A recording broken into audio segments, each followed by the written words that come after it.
ব্যাপার গিন্নি, এত মধু ঝরতেছে আজকে মুখ দিয়ে, আবার চার সঙ্গে ব্যাপারটা কি বলো তো? আরে না না, শোনো না, আজকে না আমার ভাই আসতেছে। তুমি এক কাজ করো দেখিনি, তুমি একটু বাজারে গিয়ে তুমি একটু কটা জিনিস নিয়ে আসো।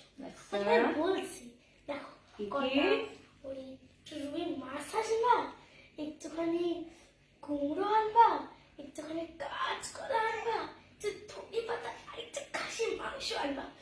এমন জমে রান্না করবো। দাও, ব্যাগটা দাও গিন্নি। হ্যাঁ হ্যাঁ, নাও না। এই শালা বাবু তো মানে শালারা শালাই হয়, পকেট খরচা করে আর খসান ছাড়া আর কিছু জানে না শালা বাবুরা। ধুস শালা, যাই বাজারে কি আর করবো। যাও যাও।